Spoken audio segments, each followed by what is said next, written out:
మొన్ననే మొంతె అనే ఒక తుఫాన్ వచ్చింది. చంద్రబాబు నాయుడు గారు చాలా చాకచక్యంగా వ్యవహరించి వర్షపాతాన్ని తగ్గించి తుఫాన్ని వేరే దారిలో పంపించినాడు.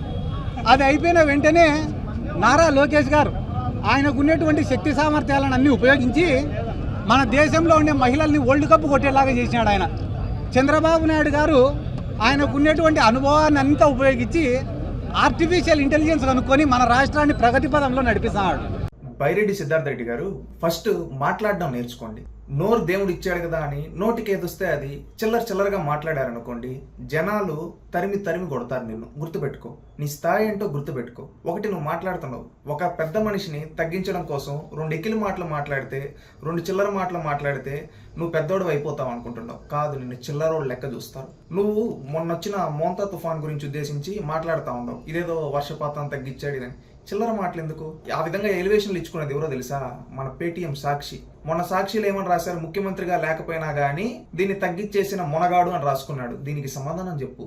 అంతేగాని చంద్రబాబు నాయుడు గారిని ఉద్దేశించి ఆయన ఆ రోజు మోంతా తుఫాన్ వచ్చినప్పుడు రాష్ట్రంలో ప్రాణ నష్టం జరగకూడదని చెప్పి ఎక్కడికక్కడ అలర్ట్ చేసి ఆ తుఫాన్ నుంచి ఆ ప్రాణ నష్టం జరగకుండా ఎక్కడికెక్కడ పంట నష్టం జరగకుండా అంచనా 24 గంటల కేంద్రానికి పంపించి అక్కడ ప్రజలకి ఏవైతే కావాలో నిత్యావసర సరుకులు, దానికి సంబంధించిన ఆదాయం ఏదైతే వాళ్ళకి 3,000 రూపాయలు ప్రతి కుటుంబానికి ఇచ్చి ఆదుకున్నాడు. గతంలో జగన్మోహన్ రెడ్డి ముఖ్యమంత్రిగా ఉండేటప్పుడు ఎప్పుడన్నా 24 గంటలు ఈ విధంగా చేశాడు? ఒక ముఖ్యమంత్రిగా ఉండి ఎక్కడెక్కడ పంట నష్టం జరిగింది డైరెక్ట్ ఫీల్డ్ విజిట్కి వెళ్ళి చేశాడు. గతంలో జగన్ సెట్టింగ్లు వేసుకొని చేసుకున్నాడు. నీ భాషలో ఇదే చెప్పాలంటే వేరే విధంగా చేసుకోవచ్చు. సెట్టింగ్లు వేసుకున్న వ్యక్తి ఎవడని చెప్పి మేము దిగజార్చి మాట్లాడగలం జగన్మోహన్ రెడ్డిని. అది మా సంస్కారం కాదు, గుర్తుపెట్టుకో. నువ్వు ఇంకోటి లోకేష్ గారిని ఉద్దేశించి మహిళల ప్రపంచం నువ్వు ఒక ఎక్స్ శాప్ చైర్మన్, నువ్వు అలా మాట్లాడచ్చా? నువ్వు శాప్ చైర్మన్ గా ఉండేటప్పుడు క్రీడలకు తీసుకున్న ఏమైనా వినూత్నమైన మార్పులు ఒకటి చెప్పు అంటే చెప్పలేవు. ఆడుదాం ఆంధ్ర అని చెప్పి రాష్ట్రంతో ఆడుకొని జీవితాలను నాశనం చేసి ఆ రోజు ఏమి పీకల మీరు పీకింది ఏంట్రా స్పోర్ట్స్ అంటే నువ్వు శాప్ చైర్మన్ గా చెప్పుకునే దానికి గుండు సున్నా. మళ్ళీ నువ్వు ఈ రోజు అక్కడ మన భారతదేశం మహిళలు ప్రపంచ కప్ ఆడుతూ ఉంటే ఒక భారతీయుడుగా మహిళలను గౌరవించే వ్యక్తిగా ఆ మ్యాచ్ కి వెళ్ళాడు ఆయన. అంతే. దాన్ని నువ్వు దిగజార్చి మాట్లాడుతా ఉన్నావే. గతంలో నువ్వు శాప్ చైర్మన్ గా ఉన్నప్పుడు శాప్ లో ఒక అధికారి మహిళల్ని లైంగిక వేధింపులు చేసుకున్నాడు. దానిపై నువ్వు తీసుకున్న చర్యలేంటి? చెప్పు, సమాధానం చెప్పు. చెప్పలేవు. 5 ఏళ్ళు ఆ పదవిలో ఉండి పీకింది నువ్వు శూన్యం, గుర్తుపెట్టుకో. మళ్ళీ నువ్వు చంద్రబాబు నాయుడు గారిని ఉద్దేశించి ఆర్టిఫిషియల్ ఇంటెలిజెన్స్ గురించి దిగజార్చి మాటలు మాట్లాడుతున్నావు. నీకేం తెలుసు ఆర్టిఫిషియల్ ఇంటెలిజెన్స్ అంటే? ఇంటర్ పాస్ అయ్యో బీటెక్ ఎగ్గొట్టినోడివి. అంటే ఒక భాషలో చెప్పాలంటే ఇంటర్కి ఎక్కువ బీటెక్ తక్కువ. సిద్ధార్థ రెడ్డి, నువ్వు ఈ రోజు ఆర్టిఫిషియల్ ఇంటెలిజెన్స్ గురించి నువ్వు మాట్లాడతావా?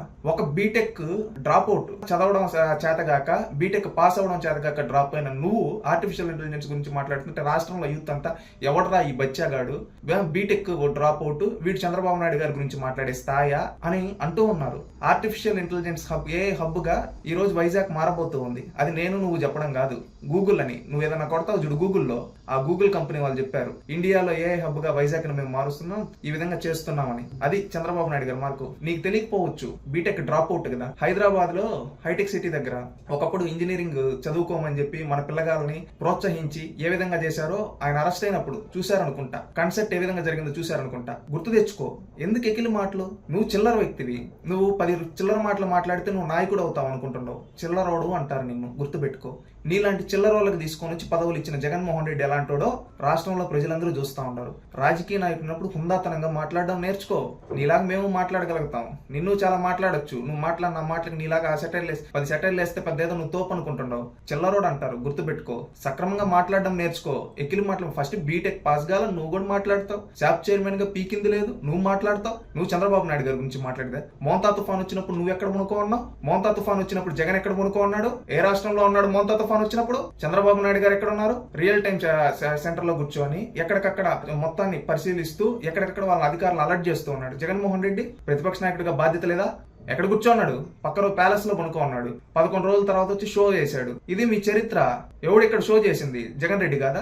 నువ్వు ఈ రోజు వచ్చేసి ఏదో మీడియా ఉంది కదా అని చెప్పి ఒకరిని పెద్ద వ్యక్తులని 2 చిల్లర మాటలు మాట్లాడితే నేను తోపు అవుతాను అనుకుంటున్నావు. తోపు కాదు, చిల్లరోడు అవుతావు, గుర్తుపెట్టుకో. చిల్లర మాటలు ఆపు. నువ్వు ఆర్టిఫిషియల్ ఇంటెలిజెన్స్ గురించి మళ్ళీ నువ్వు మాట్లాడడం అవుతుంది. మహిళలు ప్రపంచ కప్ గెలిస్తే దాన్ని అభినందించాల్సింది పోయి అందరూ మ్యాచ్కి వెళ్తారు, చాలా మంది వెళ్తారు. ఎందుకు? మద్దతుగా, దేశానికి మద్దతుగా వెళ్తారు. అలాంటి దేశానికి మద్దతుగా మన మహిళలకు మద్దతుగా అక్కడ మ్యాచ్లో ఉంటే లోకేష్ గారి దగ్గర తెచ్చి మాట్లాడుకున్నావు, అక్కడ నీ స్థాయి తెలిసిపోలా, నువ్వు ఎలాంటోడువో.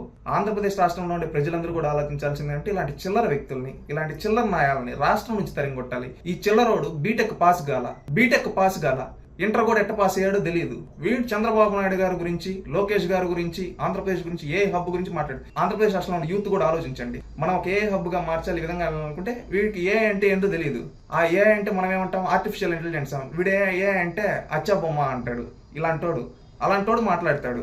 ఏం మాట్లాడతాడు, వీడికి సబ్జెక్ట్ తెలియదు. సబ్జెక్ట్ తెలియక చిల్లర మాటలు మాట్లాడతాడు. రాజకీయాల్లో ఉండేటప్పుడు గౌరవంగా మాట్లాడడం నేర్చుకో. నిన్ను దిగజార్చి మాట్లాడగలుగుతావు. తెలుగుదేశం పార్టీ కార్యకర్తలు వేసే సెటైర్లకు నువ్వు గుండాకి చచ్చిపోతావు. ఇంకొకసారి నోరు అదుపులో పెట్టుకొని మాట్లాడు.